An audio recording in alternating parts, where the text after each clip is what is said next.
Assalamualaikum warahmatullahi wabarakatuh. Waalaikumsalam warahmatullahi wabarakatuh. Bapak-bapak, ibu-ibu, oke. Bagaimana kabarnya hari ini? Alhamdulillah Ya, sehat. Alhamdulillah Bu. Pak Aris, bagaimana kabarnya Pak Aris? Alhamdulillah Bu, sehat. Cuma kan Bu baru masuk nih. Oh iya, nggak apa-apa Pak Aris ya. Sebelah lagi rapat. Iya Pak. Iya. Ya, alhamdulillah ya. Semoga kegiatan kita hari ini diberi kelancaran oleh Allah Subhanahu Wa Taala. Amin. Tetap semangat ya Bapak Ibu di hari kedua ini. Siap. Sebelum kita memulai kegiatan, ya, alangkah lebih baiknya kita berdoa menurut kepercayaan masing-masing untuk kegiatan hari ini. Semoga diberi kelancaran oleh Allah Subhanahu Wa Taala. Berdoa dimulai.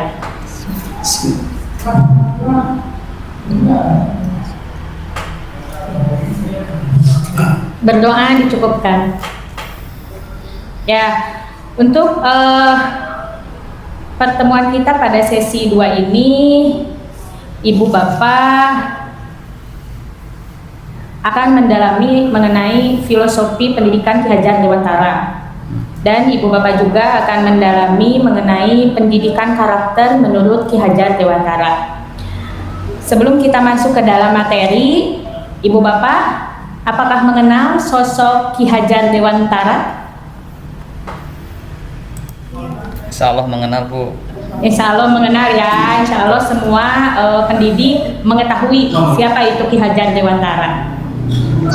Nah, sebelum kita masuk ke dalam materi inti, izinkan saya sebagai fasilitator di sini, Ibu Bapak, untuk menayangkan presentasi hari ini mengenai filosofi Ki Hajar Dewantara. Saya izin share ya Bapak Ibu. Siap. Apakah sudah terlihat? Sudah ada Sudah Bu. Bu. Ya. Ya. Inilah beliau Ki Hajar Dewantara. Ki Hajar Dewantara lahir di Paku Alam 2 Mei 1889. Beliau aktivis pergerakan kemerdekaan Indonesia, kolumnis, politis, dan pelopor pendidikan bagi kaum pribumi Indonesia dari zaman penjajahan Belanda. Beliau pendiri perguruan taman siswa, Ibu Bapak, lembaga pendidikan yang memberikan kesempatan bagi pribumi untuk memperoleh hak pendidikan. Berbicara tentang dunia pendidikan, rasanya tidak etis bila kita tidak mengetahui siapa Ki Hajar Dewantara ini, yang bernama asli Raden Mas Suwardi Suryaningrat ya Bapak Ibu. Dan untuk semboyannya mungkin Bapak Ibu sudah mengetahui semboyannya apa Bapak Ibu? Tuturi Handayani ya. Tuturi Handayani. Ya, ini dikukuhkan sebagai pahlawan nasional kedua dan sebagai Menteri Pendidikan pertama di Republik Indonesia. Ya. Baik. Oke. Bagaimana konsep dan pemikiran Ki Hajar tentang pendidikan karakter? Menurut Ki Hajar Dewantara, pendidikan dalam arti yang sesungguhnya adalah proses memanusiakan manusia atau yang disebut dengan humanisasi, yakni pengangkatan manusia ke taraf insani. Jadi sesungguhnya pendidikan adalah usaha bangsa kita untuk membawa manusia Indonesia keluar dari kebodohan. Dalam berbagai sumber tulisan tentang pendidikan Ki Hajar Dewantara, pendidikan harus dimulai dari persamaan persepsi Bapak Ibu. Persepsi dari pemangku pendidikan tentang mendidik itu sendiri seperti apa. Menurut Ki Hajar Dewantara, mendidik itu memiliki arti yang sesungguhnya itu adalah proses memanusiakan, yang tadi sudah saya sebutkan.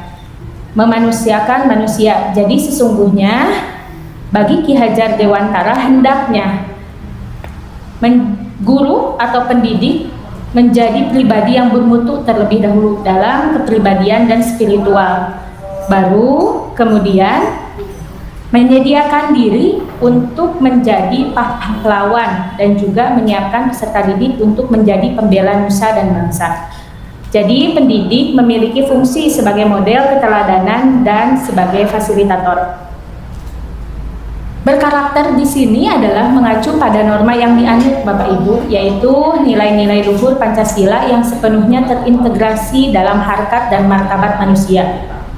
Nilai-nilai luhur Pancasila inilah yang menjadi basis pendidikan. Dalam hal ini, paradigma pendidikan yang dikembangkan dan implementasikan adalah memuliakan kemanusiaan manusia, yang mana kemanusiaan manusia adalah hak nilai luhur itu sendiri.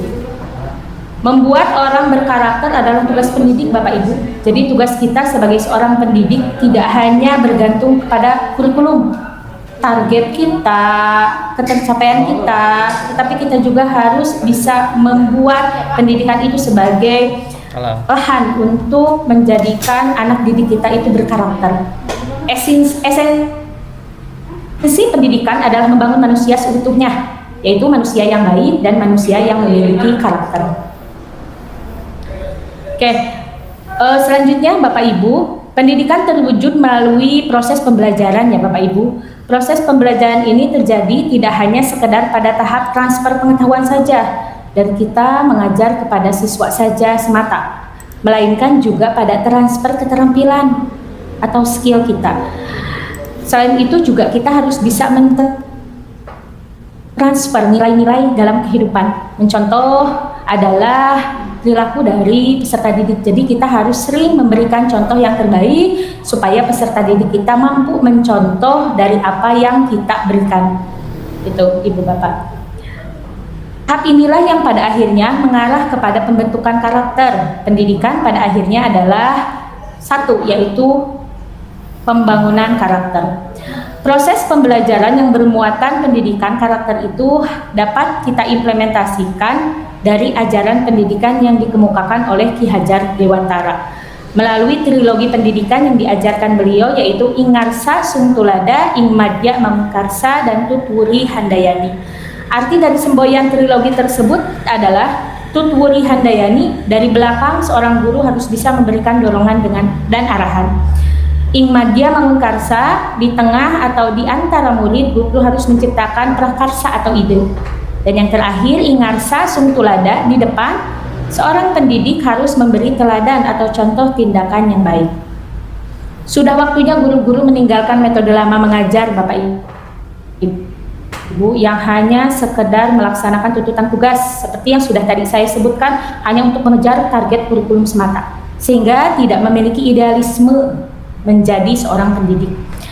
Aktualisasi ajaran Ki Hajar Dewantara di era globalisasi ini untuk membangun karakter bangsa sudah sangat mendesak Bapak Ibu, sudah sangat mendesak untuk diterapkan. Makanya Bapak Jokowi sangat menggembor-gemborkan kegiatan memerdekakan pendidikan yang diilhami dari filosofi Ki Hajar Dewantara. Kalau pendidikan karakter ini bisa berjalan dengan maksimal di Indonesia, insya Allah akan terbebas dari predikat negara terkorupsi, mungkin birokrasi terburuk dan lain-lainnya. Yang semuanya itu disebabkan pendidikan yang berkarakter di Indonesia. Perlu langkah bersama Ibu Bapak untuk mewujudkannya sehingga Indonesia berubah jadi bangsa berkarakter tinggi.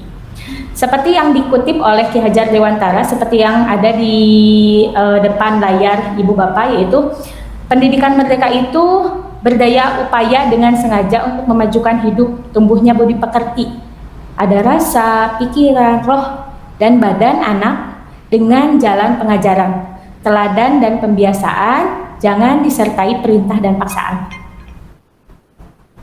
Serta Ki Hajar Dewantara pun pernah mengatakan bahwa pendidikan berhamba kepada anak. Seperti itu Bapak Ibu, sekilas mengenai pendidikan karakter menurut Ki Hajar Dewantara. Sebelum kita masuk ke dalam sesi tanya jawab, apakah Ibu Bapak ada yang kurang paham dari penjelasan barusan dari awal sampai akhir?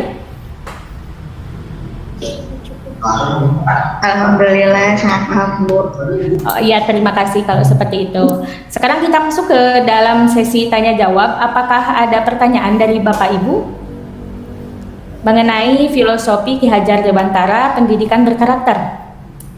Boleh ya diizin bertanya? Boleh Bu Yani ya boleh. Apa pertanyaannya Bu Yani?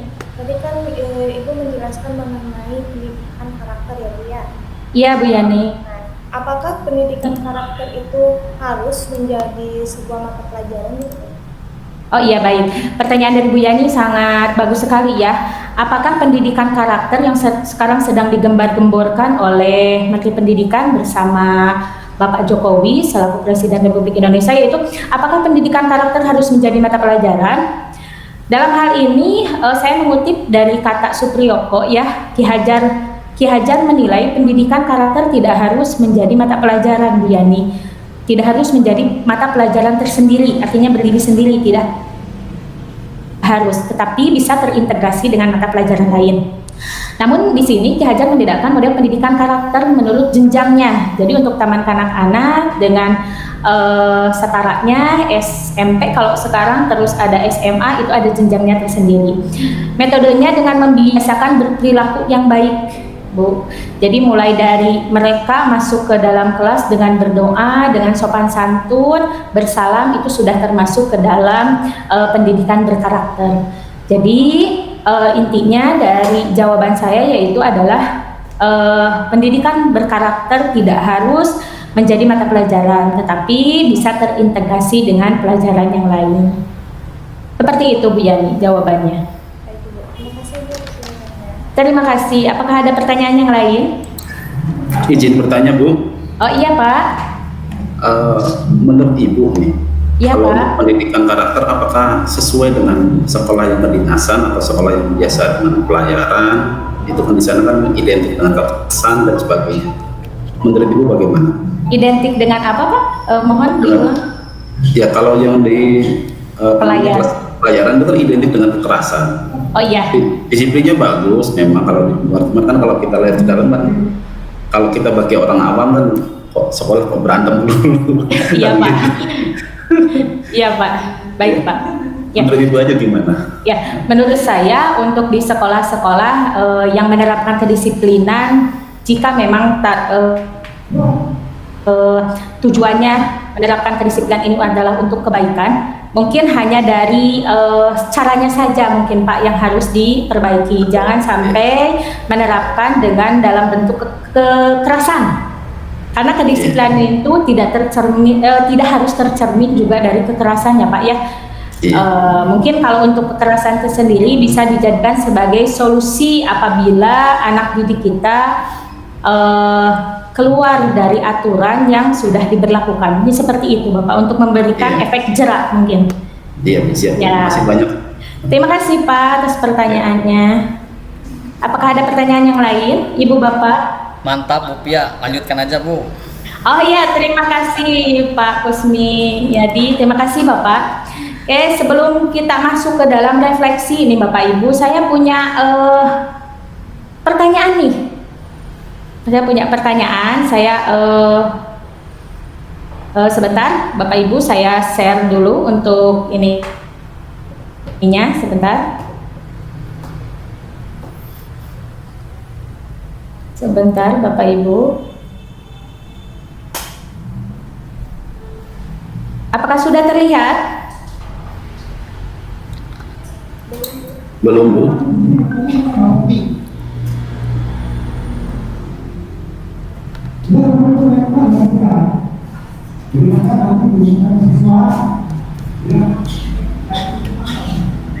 Sebentar Bapak Ibu.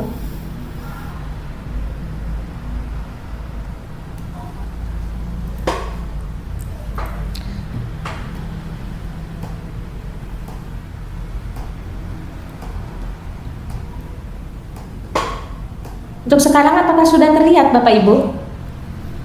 Sudah Bu. Oke, saya punya pertanyaan nih Bapak Ibu.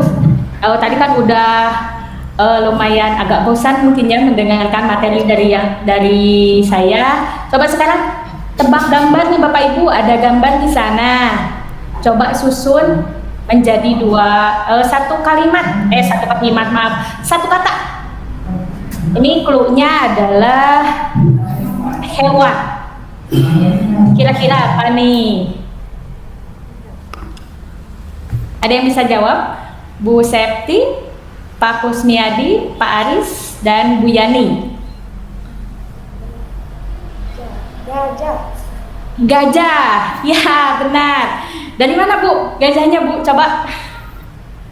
Kan itu gambar yang pertama naga. Iya Bu. Jangan digunakan, berarti tinggal ga. Ya. Ada gambar meja. Ya. Meja jangan dipakai jadi ja. Meja gajah. Ada huruf H-nya jadi gajah. Benar. Gajah ya Bu ya. Ya. Iya. Oke, untuk pertanyaan yang kedua nih. Siap-siap ya. Ya. Gajah. Yang kedua nih, yang kedua. Oke, coba yang kedua ini apa ya? Sama, clue-nya masih di hewan.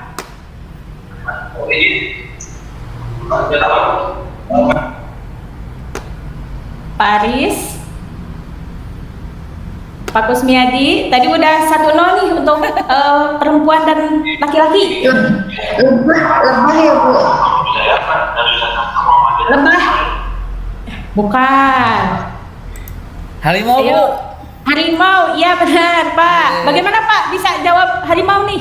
Itu kan ada laki-laki lari, L-nya diganti Ya. dengan H jadi hari, Bu ya. Iya Pak. Kemudian madu, D-nya dihilangkan, Bu. Jadi harimau. Harimau. Betul, Bu ya? Ya benar Oke, harimau. luar biasa. Sip. Aduh, nggak kebayang Harimau ya Pak ya. Betul. Tadi yang jawab lebah siapa nih? Ya. Tadi ada yang jawab lebah ya. Harimau ya. Ya. Ya. Saya kelihatan madu Bu. Ya, alhamdulillah berarti ya setidaknya di dalam diskusi di dalam pemaparan kita hari ini tidak terlalu stres gitu ya Bapak Ibu ya, ada ketawa-ketawanya alhamdulillah. Ya, untuk refleksinya di sini kita sebagai pendidik jangan pernah menyalahkan seekor ikan karena dia tidak bisa memanjat pohon. Demikian pula dengan monyet, tak elok bila kita menganggap bodoh karena tak mampu berenang. Demikian pula dengan peserta didik, dua kisah tersebut adalah contoh yang menyadarkan kita bahwa semua anak memiliki kemampuan yang tidak seragam Bapak Ibu. Pendidikan yang berkarakter dan memerdekakan bagi anak merupakan suatu keharusan. Desain program yang ditawarkan oleh sekolah harus mempresentasikan upaya kaum pendidik sejati untuk benar-benar mengabdikan diri pada pendidikan berorientasi pada anak. Seperti itu refleksi untuk kita hari ini.